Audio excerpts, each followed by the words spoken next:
Hello everyone. Today let's check our palletizing line with me.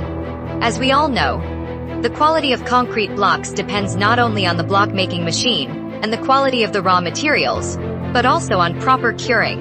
A stretch wrapping machine helps prevent rapid moisture loss during the curing process, creating an ideal environment for concrete hydration. This results in stronger, denser, and higher quality blocks.